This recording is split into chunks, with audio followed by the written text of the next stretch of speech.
দর্শক আসসালামু আলাইকুম। আশা করছি সকলেই ভালো আছেন। তো আমিও আলহামদুলিল্লাহ আল্লাহর রহমতে অনেক ভালো আছি।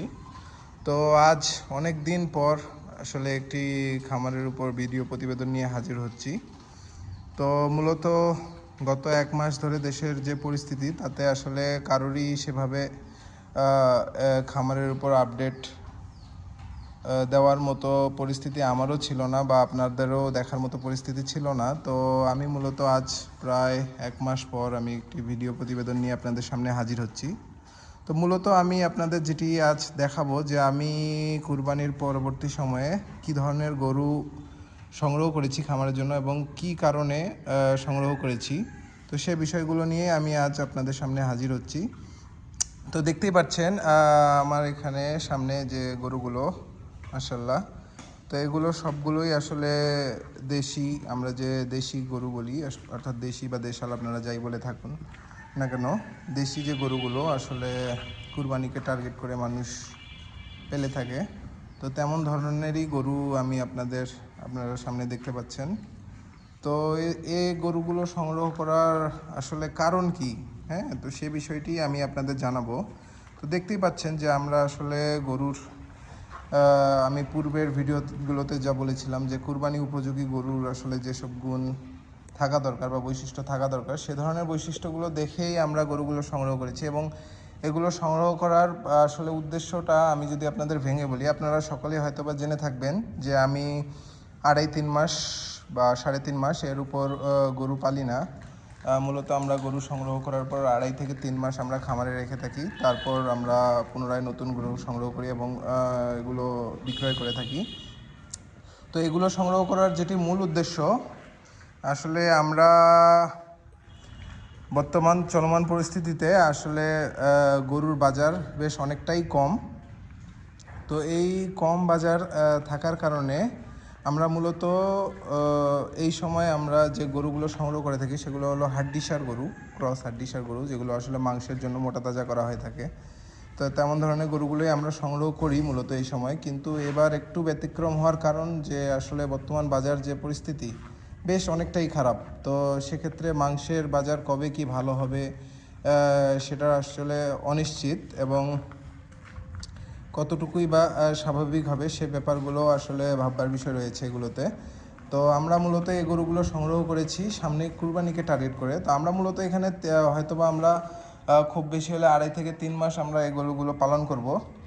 তো মূলত আমরা এগুলো সংগ্রহ করেছি যেহেতু বাজার খারাপ, আমরা এই গরুগুলো আমরা এখন নিয়ে আসলে 2.5-3 মাস আমরা খামারে রাখবো এবং চেষ্টা করব যেন এগুলো খামার উপযোগী, আসলে মানুষ যে ধরনের গরু খামারে সংগ্রহের জন্য চেষ্টা করে তেমনই গরু আমরা আসলে বানানোর চেষ্টা করব ইনশাল্লাহ, যেন আমাদের থেকে পরবর্তী সময়ে আসলে যারা খামারি আগামী কুরবানিকে টার্গেট করে গরু সংগ্রহ করবে তারা যেন এই গরুগুলোই পরবর্তীতে সংগ্রহ করতে পারে। এবং আশা করছি যে আমরা যে রেটে গরুগুলো সংগ্রহ করেছি 2.5 থেকে 3 মাস পর ইনশাল্লাহ গরুর বাজার অনেকটাই স্বাভাবিক হবে এবং মানুষ এ গরুগুলোই ইনশাল্লাহ আগামী কুরবানিকে টার্গেট করেই তাদের খামারে সংগ্রহ করবে। তো আমরা মূলত এখন চেষ্টা করব গরুগুলোকে আসলে আমরা তেমনভাবে ইনশাল্লাহ মোটা তাজা করব না।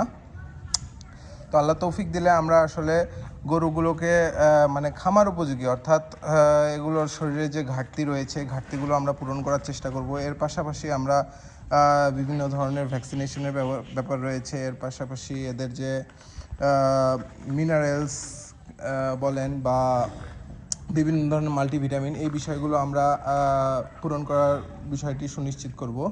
তো এই বিষয়গুলো মাথায় রেখে আমরা মূলত এই গরুগুলো সংগ্রহ করেছি যেন আগামীতে আমাদের থেকেই আমার মতোই খামারিরা যেন কুরবানিকে টার্গেট করে এই গরুগুলো সংগ্রহ করতে পারে। এবং দেখতেই পাচ্ছেন আমরা যে ধরনের গরু সংগ্রহ করেছি এগুলো ইনশাল্লাহ আগামী 3-4 মাস বা খুব গেলে 5 মাস এর মধ্যেই সব গরুগুলোই ইনশাল্লাহ দাঁত পড়ে যাবে।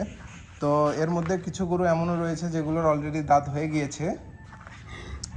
তো এই বিষয়গুলো আসলে আমরা মাথায় রেখে গরুগুলো সংগ্রহ করেছি এবং আমি হয়তোবা আপনাদের বোঝাতে সক্ষম হয়েছি যে আমরা কি উদ্দেশ্যে এই সময় আমরা হাড্ডিসার গরু সংগ্রহ না করে আমরা এই ধরনের দেশি বা দেশাল যাই বলুন না কেন এই ষাঁড় গরুগুলো সংগ্রহ করেছি। আসলে আমরা আমি আপনাদের পূর্বেই বলেছি যে আপনাদের খামার করতে হলে যুগোপযোগী ডিসিশন নিতে হবে, যে আপনারা সব সময় একই ধরনের জিনিসই লালন পালন করবেন, সেক্ষেত্রে আপনারা অনেকটাই পিছিয়ে পড়বেন। তো আপনারা চেষ্টা করবেন যে যখন যে সময় যে জিনিসটি আসলে কার্যকরী হবে, অর্থাৎ আপনার জন্য লাভবান হবে, সেই বিষয়গুলো মাথায় রেখেই আপনারা গরু সংগ্রহ এবং লালন পালন করার চেষ্টা করবেন। তো আশা করি সে বিষয়গুলো আপনারা সুনিশ্চিত করলে ইনশাল্লাহ আপনারা খামারে কখনোই ক্ষতির সম্মুখীন হবেন না।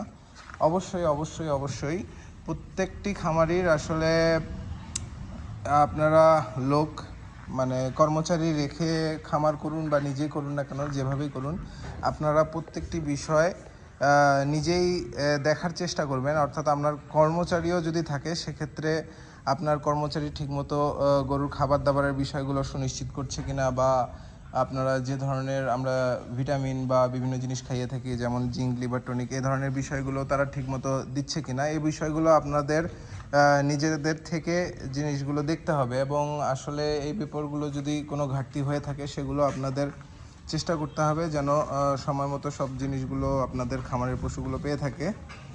তো এই জিনিসগুলো আপনারা মাথায় রেখে গরু বা ছাগল যাই লালন পালন করুন না কেন, ইনশাল্লাহ আপনারা খামার করলে ইনশাল্লাহ লাভবান হবেন। এবং আর বেশ কিছু বিষয় আসলে এগুলো আপনাদের হয়তোবা নতুন করে বলার কিছুই নেই। আপনারা গরু এমনভাবে সংগ্রহ করবেন যেন আপনারা সংগ্রহের সময়েই জিতে যান। আসলে আপনারা যদি গরু সংগ্রহ করতে জিততে না পারেন, সেক্ষেত্রে আপনারা বিক্রয়ের ক্ষেত্রে কখনোই লাভবান হতে পারবেন না। অর্থাৎ আপনারা যদি গরু ক্রয়ের সময় আপনারা যদি অন্যদের গরু প্রতি 4-5 হাজার বা 8-10 হাজার বেশি দিয়ে আসেন, সেক্ষেত্রে আপনারা যতই ভালোভাবে গরু লালন পালন করুন না কেন, আপনারা আসলে কোনোভাবেই লাভবান হতে পারবেন না। তো এই বিষয়গুলো মাথায় রাখবেন এবং চেষ্টা করবেন নিজেই গরু ক্রয় করার।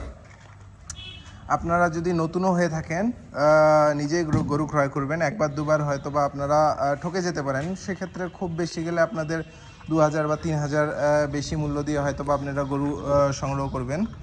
কিন্তু এটাই আপনাদের জন্য শিক্ষা। আসলে আপনারা এভাবে দেখা গেল যে একবার দুবার সংগ্রহের পর আপনাদেরই যে অ্যাকুরেট মাপটা আপনাদের চলে আসবে। তো ইনশাল্লাহ তার পরবর্তী সময়ে আপনারা নিজেরাই গরু ক্রয় করতে পারবেন। এবং ক্রয় করতে জিতলে অবশ্যই আপনারা ইনশাল্লাহ, আল্লাহর রহমত থাকলে ইনশাল্লাহ আপনারা লাভবান হবেন। তো অবশ্যই এই বিষয়গুলো মাথায় রাখবেন। এবং আমি আপনাদের যে ভিডিওটি তৈরি করে দেখাচ্ছি, এটি মূলত বিকালের সময়। মূলত গরুগুলো কিছুক্ষণ পূর্বেই খাবার দাবার দেওয়া হয়েছে। আজকের মতে হয়তো বা আর ইনশাল্লাহ আজকে আর খাওয়া দাওয়া হবে না। তো বুঝতেই পারছেন যে আমরা আসলে এই গরুগুলো কী কারণে সংগ্রহ করেছি এবং কোন উদ্দেশ্যে সংগ্রহ করেছি। তো আশা করছি আপনারা সময় উপযোগী সিদ্ধান্তই নেবেন এবং গরু সংগ্রহের ক্ষেত্রে সচেতন থাকবেন। তো এই বিষয়গুলো মাথায় রেখে আপনারা গরু সংগ্রহ করবেন এবং লালন পালন করবেন। তো আশা করছি ইনশাল্লাহ আপনারা কখনোই কেউ ক্ষতির সম্মুখীন হবেন না।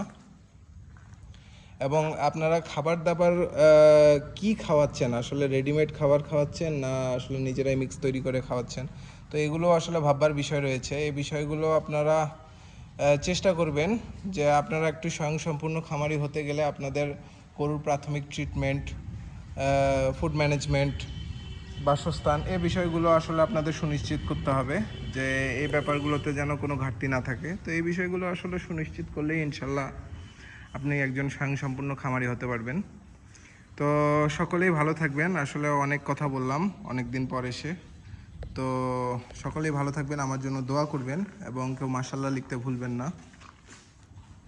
তো আজ এ পর্যন্তই। আসসালামু আলাইকুম।